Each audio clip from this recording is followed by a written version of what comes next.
আসসালামু আলাইকুম ওয়া রাহমাতুল্লাহি ওয়া বারাকাতুহু। আচ্ছা, কেমন হতো যদি আমরা মুহূর্তের মধ্যে এক জায়গা থেকে অন্য জায়গায় পৌঁছাতে পারতাম? যেমনিভাবে আমরা আমাদের মোবাইলে থাকা ফটো বা ভিডিওস মেসেঞ্জারের মাধ্যমে বা হোয়াটসঅ্যাপের মাধ্যমে বা সোশ্যাল মিডিয়ার মাধ্যমে আমরা এক স্থান থেকে অন্য স্থানে মুহূর্তের মধ্যে ট্রান্সফার করতে পারি।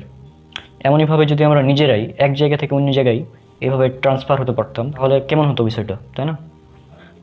সহজেই 1 সেকেন্ডের মধ্যে বাংলাদেশ থেকে আমেরিকা, আমেরিকা থেকে বাংলাদেশ, বাংলাদেশ থেকে জাপান, মানে আমরা মুহূর্তের মধ্যে, সেকেন্ডের মধ্যে যাতায়াত করতে পারতাম। এরকম একটা থিওরি বিজ্ঞানে আছে এবং এই সম্পর্কে পবিত্র কোরআনেও একটি ঘটনা উল্লেখ আছে। তো আজকের এপিসোডে আমরা সে বিষয়টাই দেখব। তো চলুন শুরু করা যাক।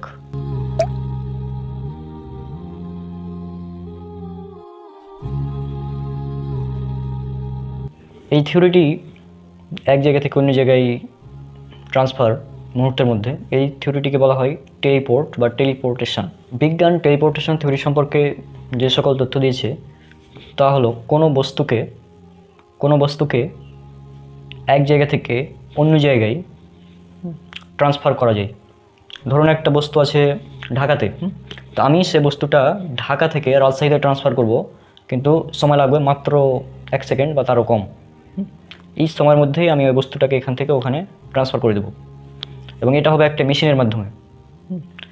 তো এই থিওরিটা সায়েন্টিস্টগণ অনেক আগে দিয়েছিলেন, এবং 1993 সালে কিছু বিজ্ঞানী ফোটনকে এক জায়গা থেকে অন্য জায়গায় প্রায় 143 কিলোমিটার পর্যন্ত টেলিপোর্ট করতে তারা সক্ষম হয়েছিলেন। অর্থাৎ আমরা বলতে পারি যে এক জায়গা থেকে অন্য জায়গায় যে বস্তুকে ট্রান্সফার করা যায় মুহূর্তের মধ্যে, এটি একটি থিওরি এবং এটার কিছুটা হলেও বাস্তবতা বিজ্ঞানীরা দেখাতে পেরেছেন। তবে তারা শুধু ফোটন কণাকেই এক জায়গা থেকে অন্য জায়গায় ট্রান্সফার করতে পেরেছেন, কিন্তু এখনও পর্যন্ত কোনো বড় বস্তুকে তারা টেলিপোর্ট করতে সক্ষম হননি। কিন্তু পবিত্র কোরআনে যে ঘটনাটি উল্লেখ আছে সেটি আরও অ্যামেজিং, এবং সেটি একটি বড় বস্তুকে এক জায়গা থেকে অন্য জায়গায় টেলিপোর্ট করা হয়েছিল। তো চলুন আমরা এবার দেখে নিব পবিত্র কোরআনের কোন জায়গায় সে তথ্যটি দেওয়া রয়েছে।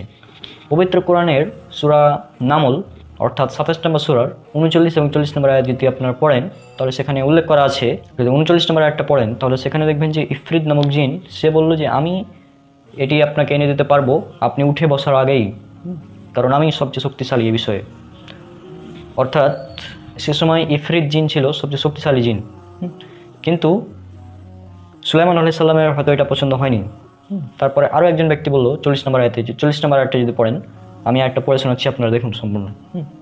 যার কাছে কিতাবের এক বিশেষ জ্ঞান ছিল সে বলল, আমি চোখের পলক পড়ার পূর্বেই তা আপনার কাছে নিয়ে আসবো।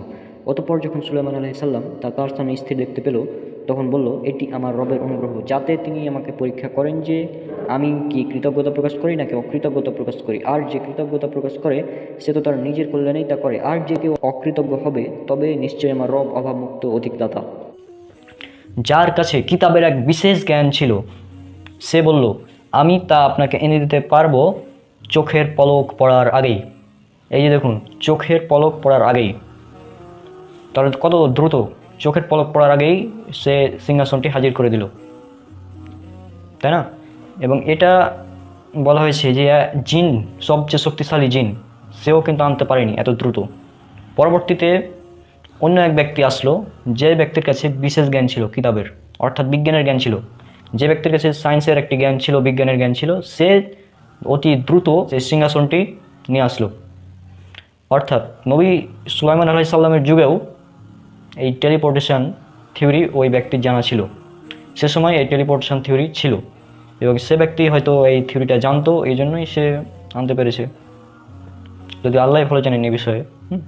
তো আমাদের ধারণা, আমাদের গবেষণা যেটা বলছে যে এটা সেই টেলিপোর্টেশন থিওরি হতে পারে, কারণ টেলিপোর্টেশন থিওরি এবং এটা একেবারে হুবহু সেম।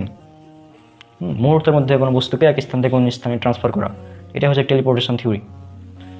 তো আমরা দেখলাম যে নবী সুলাইমান আলাইহিস সালামের যুগেও এক ব্যক্তি এই টেলিপোর্টেশন করে দেখিয়েছিল।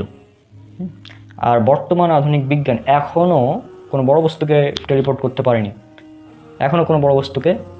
পারেনি, হয়তো পারবে যদি আল্লাহ সুবহানাহু ওয়া তাআলা চান ভবিষ্যতে।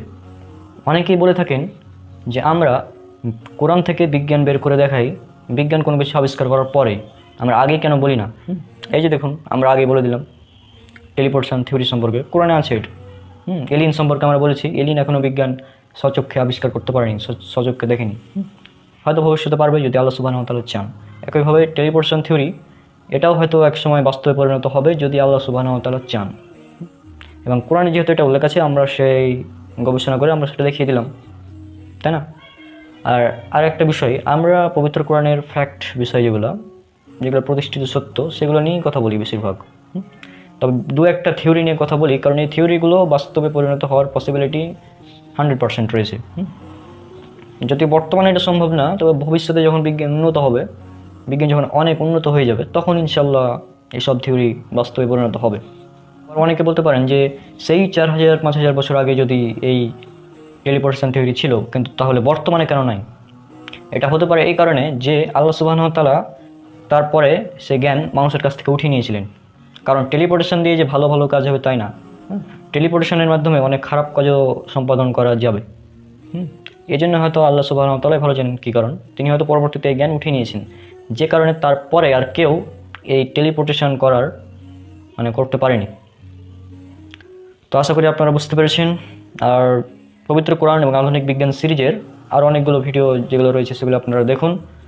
আর এই ভিডিওগুলো আপনারা দেখে চিন্তা করুন এবং এই ভিডিওগুলো অমুসলিম এবং নাস্তিকদের কান পর্যন্ত পৌঁছে দিন নিজ দায়িত্বে। তো আজকের ভিডিও পর্যন্তই, ইনশাআল্লাহ দেখা হচ্ছে পরের কোনো ভিডিওতে। ততক্ষণ আল্লাহ সুবহানাহু ওয়া তাআলা সবাইকে শান্তিতে রাখুন। আসসালামু আলাইকুম ওয়া রাহমাতুল্লাহি ওয়া বারাকাতুহু।